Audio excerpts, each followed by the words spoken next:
Boa noite. Evangelho segundo o Espiritismo, capítulo 16, não se pode servir a Deus e a Mammon.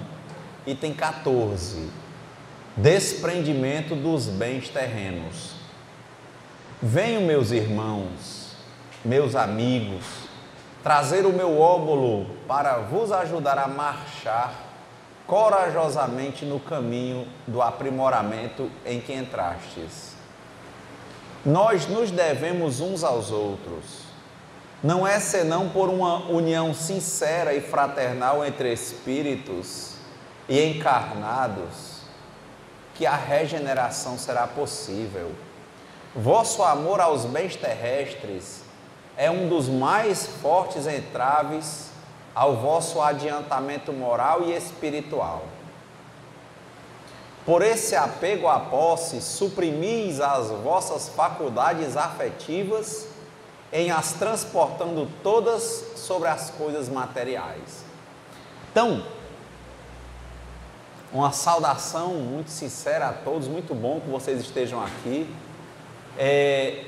Me veio uma reflexão, Ana, sobre o tempo, sobre a resposta, sobre o impacto, sobre o quantitativo, que é um tipo de apego moral, porque o Evangelho não se pode servir a Deus e a Mammon na lógica do dinheiro. Aqui vem desprendimento dos bens terrenos, e aí eu olho para hoje, um dia de carnaval, e fico feliz, porque tem poucas pessoas em número material. Eu não tenho evidência, não sei quantas pessoas tem a nível espiritual, porque eu já vi vezes em que as pessoas dizem assim: eu vou falar aqui, pode não ter ninguém material, encarnado, mas tem espíritos, muitos espíritos. E me veio a pergunta: até que ponto isso não é apego material? Por que eu quero que tenha alguém? Por que eu quero que alguém me responda? Por que eu quero que alguém me veja? É porque provavelmente tem algo lá dentro chamado baixa autoestima. Tem algo lá dentro que não entende o valor que tem para o Criador, que não se entende como uma parte dentro do universo muito importante, que precisa que alguém diga que me ama, que alguém me veja, que alguém me escute. Eu não faço as coisas por fazer, eu faço para receber. Se não é dinheiro, é aplauso. Se não é aplauso, é envolvimento. Se não é envolvimento com palavras, eu quero aplauso, eu quero like, eu quero que diga eu gosto. Mas o Cristo saiu andando sem ninguém, e ele conseguiu 12 discípulos, e saiu sem ser valorizado por ninguém. O primeiro evangelho, contam os historiadores bíblicos, deve ter sido escrito por volta de 10 anos depois da crucificação do Cristo. Ninguém praticamente conhecia. Paulo de Tarso, Saulo de Tarso, anos depois, ainda estava tendo brigas entre Saulo de Tarso e Pedro, porque Pedro entendia que para ser cristão tinha que ser judeu, tinha que ser circuncidado, porque o Cristo era o prometido dos judeus. E Paulo leva várias discussões, porque ele não aceitava que Paulo fosse pregar para os gentios. Paulo foi pregar as cartas, Gálatas, gregos, Coríntios, Tessalonicenses, Romanos. E Pedro reclamava, porque ele disse: não, a gente não quer qualquer audiência, a gente quer a audiência nossa. E aí se resumiria a Jerusalém escondido. E Paulo também não tinha essa aceitação, não. Ele entendia que ele tinha como atividade principal para a qual ele foi criado, tentar mostrar para as pessoas, levar as pessoas a uma reflexão que entendia que o reino de Deus estava dentro de cada pessoa e que tinha uma ideia de bem que tinha que ser cumprida. Ele falava do bem porque era bom, não era porque ia ter um aplauso, ou porque ia virar um líder, ou porque haveria qualquer espécie de reciprocidade. Mas isso clama dentro de nós. Enquanto isso clama, há apego. Porque a gente, desde a postagem dentro de um grupo, a uma fala, a gente se chateia. Por quê? Porque a gente não quer postar, a gente quer ser visto. A gente não fala porque o Criador nos colocou numa posição de falar, mas a gente começa a falar por quê? Porque quer ser aceito, quer subir de posição, quer ter autoridade. E é aí que vem o nosso distanciamento do centro. É o nosso caráter que vai contra a religião. Nós não nos religamos conosco, estamos fazendo tudo para os outros, e não é caridade, não é caridade. Eu estou fazendo para os outros não por caridade, eu estou fazendo para os outros porque eu tenho uma necessidade que o outro me aprove, eu sou viciado em aprovação. Quando eu vejo isso, eu enxergo prendimento, apego aos bens materiais. E isso vai impactar nas coisas que eu faço. Às vezes pode ser uma coisa bem sutil. Às vezes é o pai querer mostrar para o filho que ele é bom. Ele não tem que mostrar para o filho que ele é bom. Ele tem que ser bom porque bom é um caminho. É ser. E se o filho vê que o pai é bom, tudo bem. Se não vê, tá bem também. Ele não vive pelo filho, mas ele faz o que ele entende que é justo, que é bom, e isso é bonito. Talvez o maior apego que nós tenhamos aos bens materiais seja essa carência. Não é nem o dinheiro, porque a gente junta dinheiro às vezes porque não quer aparentar para os outros que a gente é coitado. Tem a casa por quê? Porque os outros não dizem que a gente não tem nenhuma casa para morar. A gente não faz as coisas religiosamente, sabiamente, filosofia e religião. Não. A gente faz por baixa autoestima, dependência afetiva e carência. E é por isso que grande parte das coisas na vida que a gente faz tem fogo de palha, tem começo e não continua, a gente não tem persistência. Tanto que tem gente assim, mas eu sou perfeccionista. Não, você tem medo da crítica do outro. Porque se aquilo clamasse dentro de você, você fazia porque é bom, é justo. Você fazia. E ia continuar fazendo, a sua voz gritando no deserto. E pronto, porque você tinha que falar. E aí é a semente da nossa dor, Sérgio.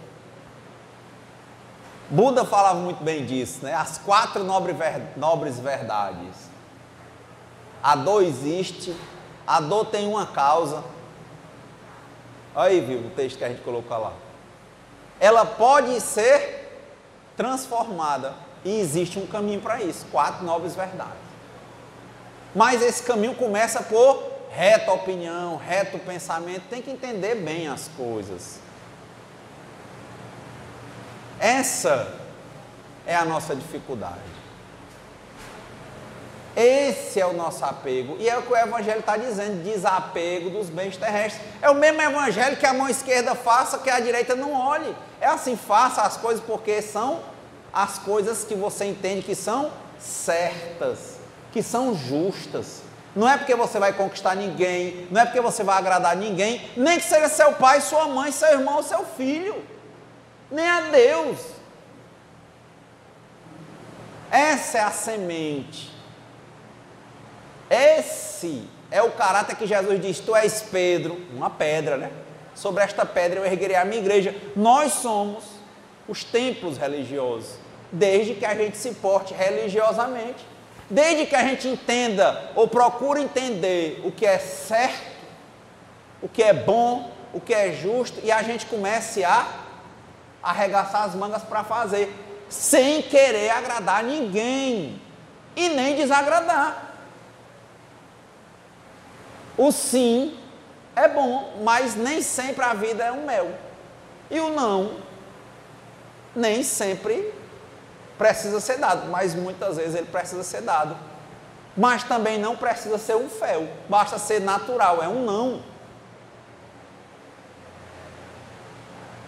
Sabermos qual é o lugar na criação que nós temos, sabermos para que nós fomos criados, o que é que clama dentro de nós, que faz com que a gente vibre, e simplesmente fazer. Não tem tempo, não tem idade. Acha o teu lugar, conhece a ti mesmo e faz. Conhece a ti mesmo dentro da criação e cumpre o teu papel, como uma flor que cresce, como uma grama que nasce, como uma chuva que vem, como uma estrela, como o sol que nos aquece, na proporção e distância e tempo adequado, ponto. Mas o maior apego que nós temos é isso. Sempre estamos negociando e vendendo, e fazemos isso com Deus. Queremos fazer, não fazemos porque Deus ri. Ri, é como uma criança que não sabe o que é dinheiro, ela vem brincar de lhe vender alguma coisa, às vezes você pega um pedaço de pedra do chão e diz que é R$100. Você ri. É você, eu queremos negociar com o Criador. Como é que vocês vão vender o que é meu? Eu não te criei para tu negociar comigo, rapaz. Te criei para você se desenvolver. Estar comigo, partilhar do poder que eu tenho. Não é negociável, não. É a voz que clama no deserto. Tem um texto do Bhagavan Rajneesh, que é o Osho, muito interessante, que ele fala disso. Ele dizendo: rapaz, você tem que cantar porque canta. Porque você gosta de cantar se você canta.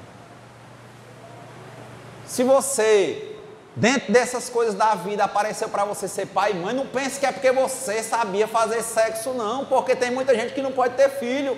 E muita gente que tem, o filho morre. Tem uma explicação. Isso é besteira achar que é porque é você não. Você está dentro de um contexto. É tão elemento da natureza quanto um pingo de chuva. Agora o pingo de chuva está fazendo o papel dele, você está fazendo o seu? É a pergunta. Justo, bom e bonito. Mas o apego à imagem, ao baixo ego, à reciprocidade, faz coisas distorcidas e superficiais e faz com que a gente comece a criticar os outros quando eles são só um reflexo nosso. Eles vieram com o que nós demos. Se nós damos corpo, queremos receber o quê? Amor? Difícil, hein?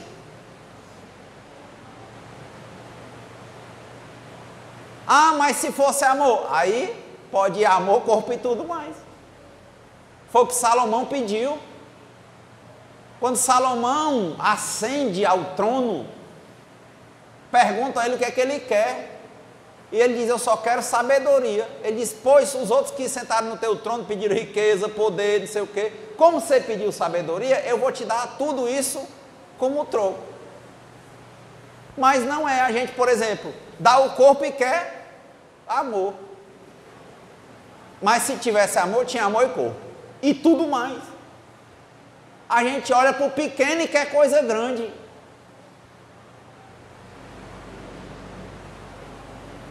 A gente se acha pequeno ou grande, quando na verdade nós não somos nem pequeno nem grande, nós somos do tamanho certo para fazer o que nós viemos fazer dentro da criação. Mas se a gente não entende isso, grita a baixa autoestima. E baixa autoestima não vem de deficiência, de feiura, não é não. Às vezes essas aí são capas para uma criança ferida lá dentro.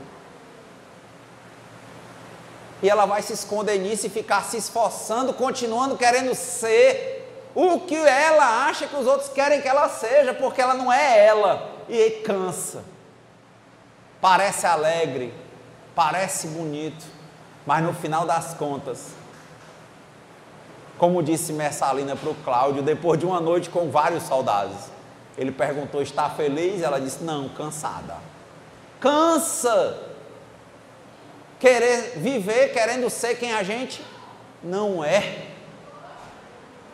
E dá energia fazer a nossa parte ser quem a gente é. Então o que é que está faltando? Conhecer quem nós somos, para que a gente possa exercer o nosso papel. E ele necessariamente chama pelo desprendimento. A gente quer se escorar em alguma coisa. A gente diz assim, eu não vou fazer isso agora porque eu sou pobre. Isso aqui eu não vou porque eu sou novo. Agora eu não vou porque eu sou velho. A cada tempo terá funções respectivas. É muito fácil. Toda planta gosta de água. Mas se você encher de água, morre. Tem a medida certa. Então a sua medida é a sua medida, seja você com 3 anos, seja você com 93 anos. Tem o que você fazer, achar o seu centro, não fugir dele e cumprir o seu papel em relacionamento. Isso é o desapego. Não consigo ver de outra maneira. E é muito bom enxergar que vez por outra, minha mente está divagando, querendo aceitação, porque é nessa hora que eu vejo o quê? Como eu ainda estou em evolução, como eu preciso de muita atenção, como eu preciso, às vezes, estar sentindo dor para provocar a minha compreensão.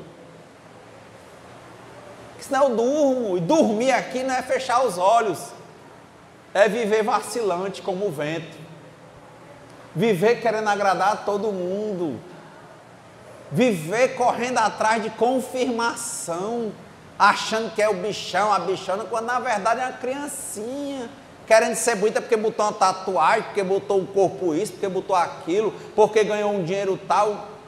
Criança. E é assim que o mundo vai lhe considerar. E vai doer mais. Até que o pássaro esteja com as asas quebradas e não voe mais. Enquanto aquele que vive cumprindo o papel, sempre preocupado em saber qual é o lugar que tem que desempenhar, sem se esconder atrás de falsidades, mentiras, que ele cria para si próprio, ele vai sempre voar. Sempre o voo dele é bonito, sempre vai ter utilidade. Essa é a nossa dificuldade.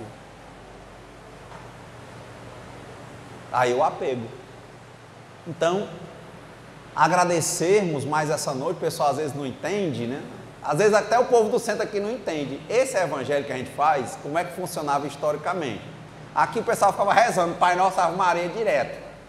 E a gente criou porque às vezes aumentava o quantitativo de pessoas para atendimento.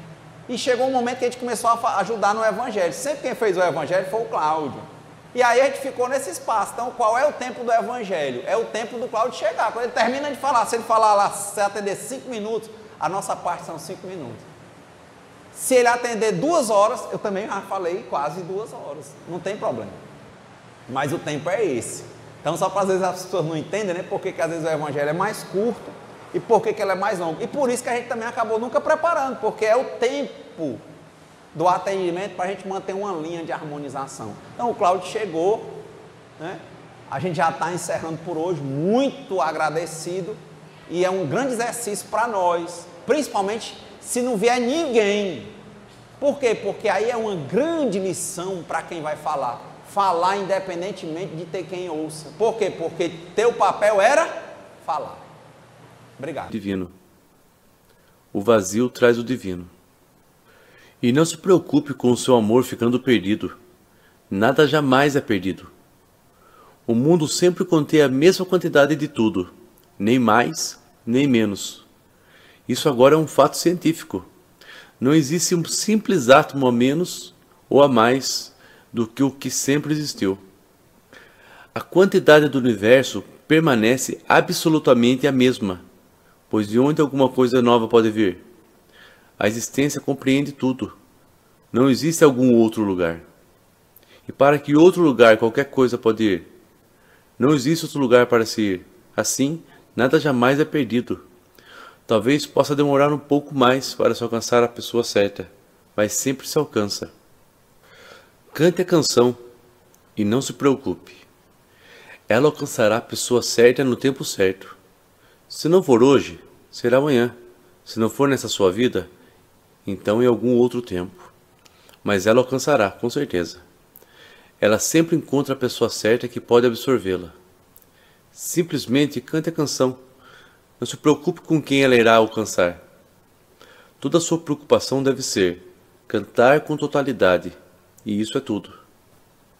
Mais do que isso, não é exigido de ninguém. Não lhe cabe saber se ela será ouvida ou não. Quando uma flor nasce no meio de uma selva, ela não está preocupada se alguém vai passar por ali para conhecer a linda fragrância que ela está liberando. Ela simplesmente libera a fragrância. Se ela alcançar alguém para cheirá-la, ótimo. Se ela não alcançar, qual o problema? A flor desabrochou. Ela se ofereceu ao universo.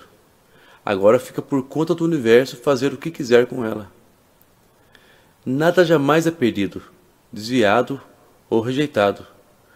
Mas as pessoas se sentem muitas vezes rejeitadas, porque antes mesmo delas darem algo, já existe a expectativa. Se sua expectativa não for satisfeita, elas se sentem rejeitadas. É a expectativa que está criando o problema, não o amor. Dê o amor sem qualquer corda amarrando. Dê o amor pelo puro prazer de dar. Alegre-se dando. O pássaro cuco, ao cantar distante, não se preocupa se alguém está gostando ou não. A estrela distante, você pensa que ela está preocupada se um poeta está escrevendo um belo poema sobre ela, ou se um Vincent van Gogh está pintando-a, ou se um fotógrafo ou um astrônomo estão preocupados com ela? A estrela não está interessada nisso. A sua alegria está em continuar brilhando. Simplesmente abra o seu coração, Tom, e abra-o totalmente, sem quaisquer expectativas e condições. É certo que ele alcançará o coração certo. Isso sempre acontece. Quando eu comecei a cantar a minha canção, não havia ninguém para ouvi-la. Depois as pessoas começaram a chegar. Eu fiquei surpreso. Como elas ouviram? Por que essas pessoas continuam vindo? De todas as direções, de todo o mundo, as pessoas começaram a vir. Como você chegou aqui? E eu não estava esperando que alguém viesse. Eu estava simplesmente cantando a minha canção. Eu estava desfrutando isso. Há poucos dias, um sannyasi me perguntou: Oxe, eu tive um sonho. Eu estava sentado sozinho no Buda Hall e então você chegou. Você sentou-se na cadeira e eu fiquei muito intrigado porque eu estava só e não havia mais ninguém no Buda Hall. Todo ele estava vazio e eu estava preocupado com o que você iria fazer. Não precisa se preocupar. Eu farei a minha parte. Eu não posso deixá-lo só. Eu falei para você por 1h30 continuamente. E você também não pode escapar. Quando há muitas pessoas, mas poucas conseguem escapar. Mas se você está sozinho, para onde poderá ir? Eu seguirei você. Sem pessoa alguma, Ainda que você não esteja lá, eu estarei sozinho no Buddha Hall, eu cantarei a minha canção. Tente isso um dia. Eu ainda contarei minhas piadas, e se não houver ninguém para rir delas, eu mesmo rirei. Se não for a piada, porque eu já a conheço, estarei rindo do fato de não ter ninguém lá. E ainda assim, eu estar contando uma piada. Que ridículo. Tom, não se preocupe. Você diz, minha essência é como uma flor delicada. Então, permita que ela assim seja. Ela é bela. Ela é uma flor delicada. Permita que os outros também participem da sua fragrância. Permita que os outros também bebam da sua fonte. Logo a flor morrerá. À tardinha, ela já terá ido. Assim, não a esconda, pois mesmo se escondê-la, você não conseguirá salvá-la. De manhã, a rosa abre suas pétalas. Ao final da tarde, as pétalas definham e a rosa se vai. Antes que ela se vá, permita que ela seja compartilhada. Deixe que as abelhas venham e façam um zumbido. Deixe que os pássaros cantem. Deixe que as crianças brinquem ao seu redor. Deixe todo mundo se alegrar. Do contrário, você estará morrendo sem estar realizado. Ela é uma flor delicada, mas quanto mais delicada for, mais rapidamente ela tem que se abrir à existência. Ela não pode esperar pelo amanhã.